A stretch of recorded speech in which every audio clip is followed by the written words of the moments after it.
Estamos no 5º dia de um julgamento histórico.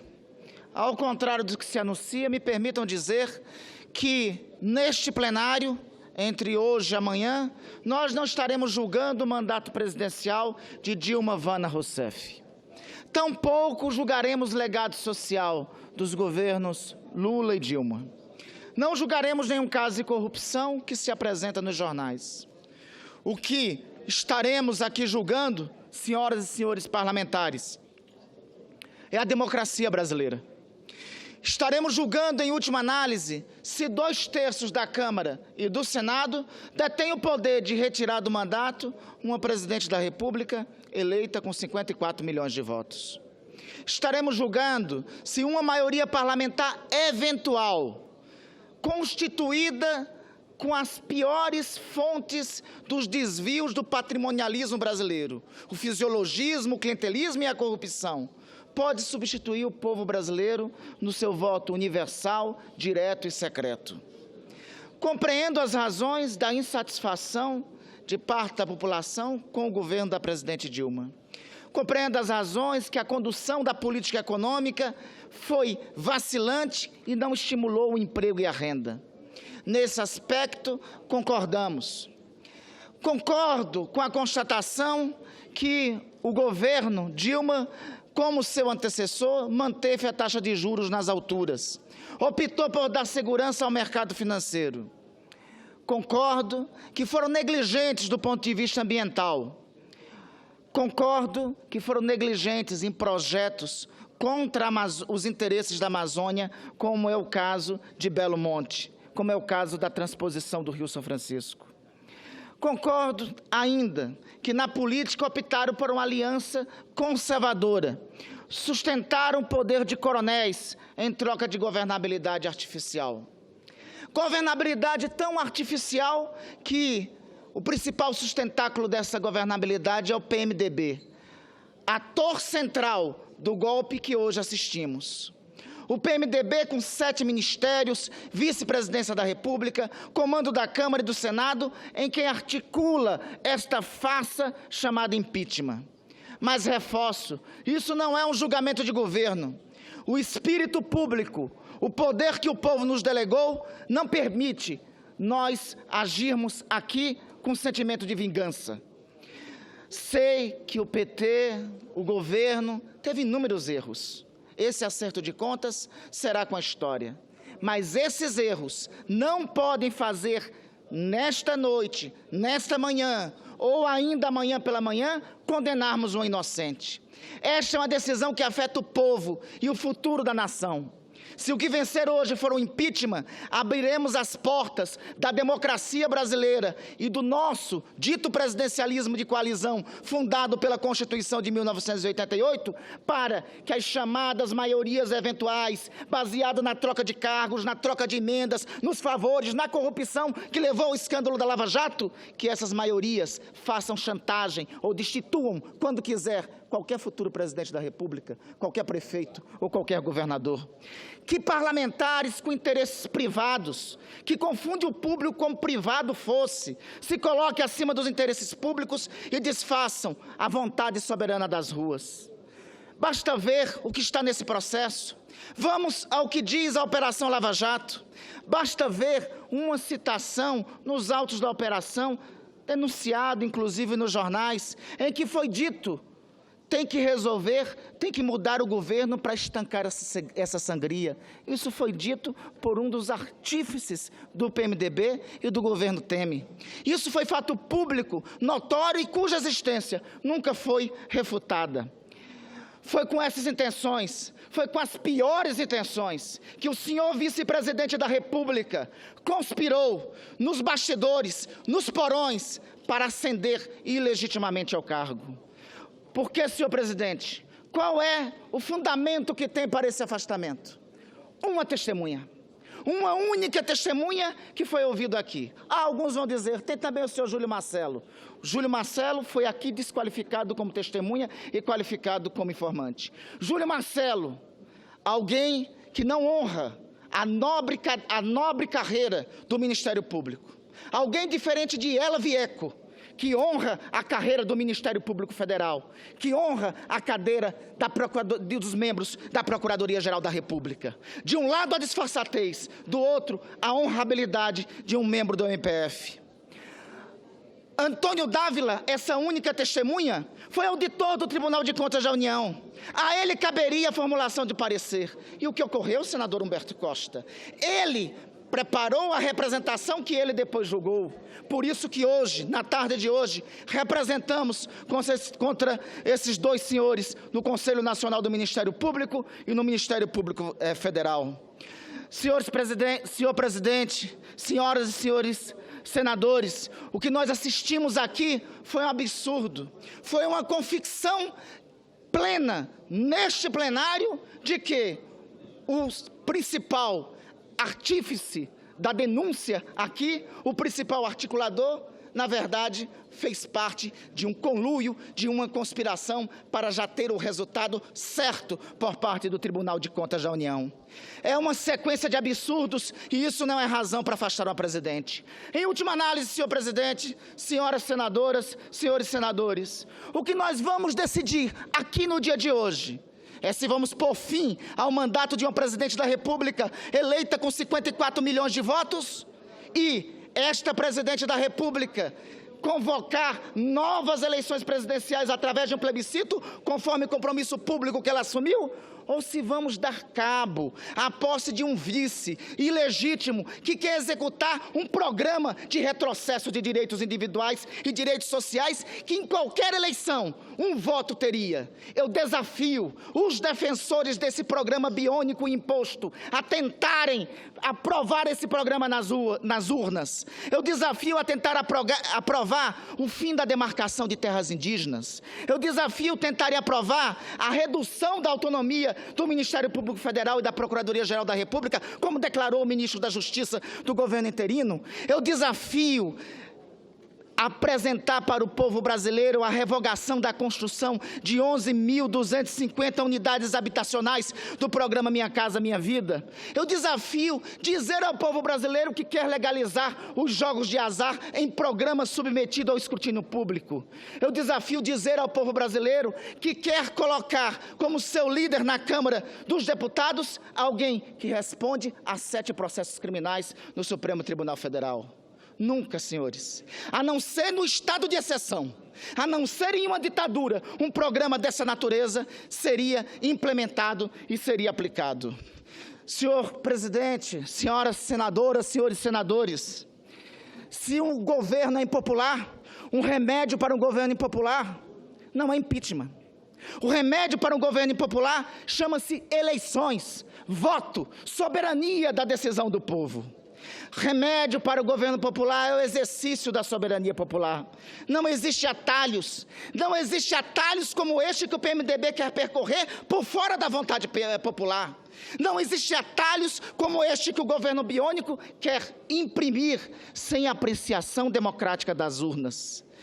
Isto, além da maioria parlamentar na Câmara e no Senado e a vice-presidência da República, não pode ser solução para a crise aqueles protagonistas que ajudaram a forjar essa crise. Esta crise foi constituída, desde o primeiro momento, pelo PMDB. Não pode os algozes e autores da crise pousarem como mocinhos agora para tentar resolvê-la. A solução para essa crise política é a realização de novas eleições, é entregar soberanamente a vontade do povo que está nas ruas, neste momento reclamando pelo Fora Temer, se tanto aqui ouvi falar do clamor rouco das ruas. Entregar ao povo a resolução da crise não é somente o fim do governo Dilma, é o fim do governo Dilma e Temer. Com quem se propõe a isso é a própria presidente da República, Dilma Rousseff, em compromisso público assumido aqui com todas as senhoras senadoras e senadores e com o povo brasileiro.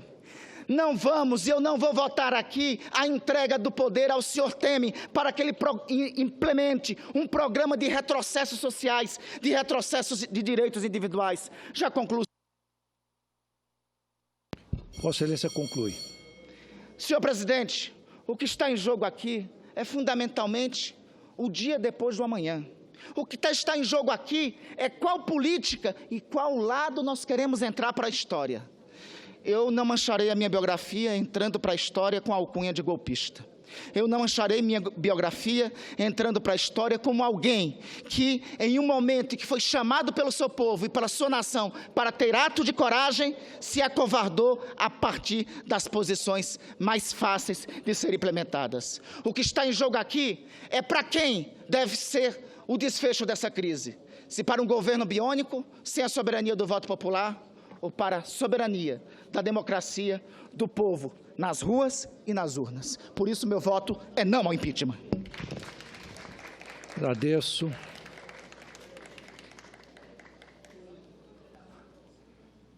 Ao senador Randolfo Rodrigues. Senador Ricardo Ferraço está com a palavra.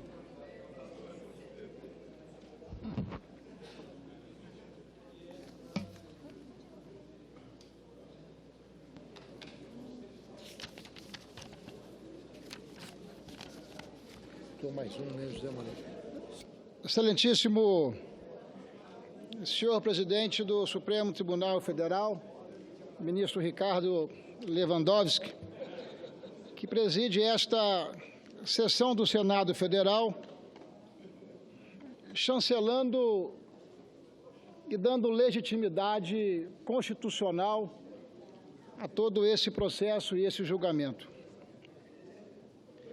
A hora da verdade, por certo, se aproxima. Em algumas horas, o Senado da República estará escrevendo mais um capítulo da nossa história.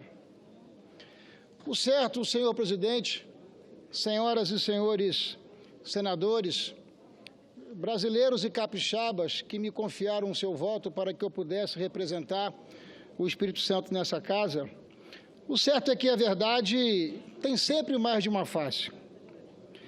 Mas o que nos interessa não é nem a minha, nem a sua verdade. O que nos interessa e tem que nos interessar é a verdade real, a dos fatos, aquelas que brotam das provas que foram colhidas ao longo de meses de trabalho no impecável relatório do competente senador Anastasia. É a verdade que está além, muito além das naturais e legítimas paixões envolvidas em um processo como esse. Se há uma certeza possível de se extrair de todo esse processo, é a de que a nossa democracia se fortalecerá ainda mais, assim como as nossas instituições, com o uso do impeachment como remédio constitucional para afastar o mau governante que pratica o crime de responsabilidade. Não estamos aqui decidindo sobre a honestidade pessoal da presidente afastada, mas sim sobre a ocorrência dos crimes de responsabilidade a ela imputados e a sua capacidade de continuar a nos governar e, mais ainda, de nos liderar.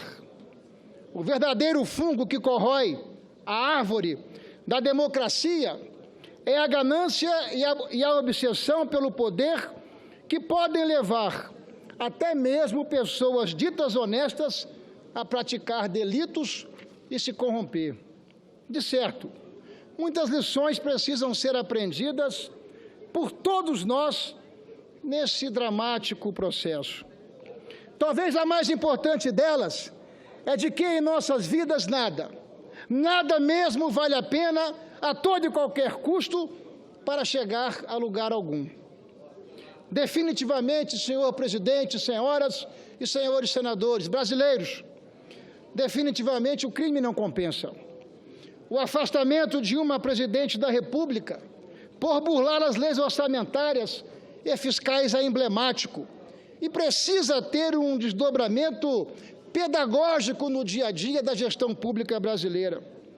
A qualidade dos gastos é indispensável para a saúde econômica na esfera pública e na esfera privada. Quando um governo se desorganiza, ele arrasta junto o dia a dia das pessoas, sua confiança e sua esperança.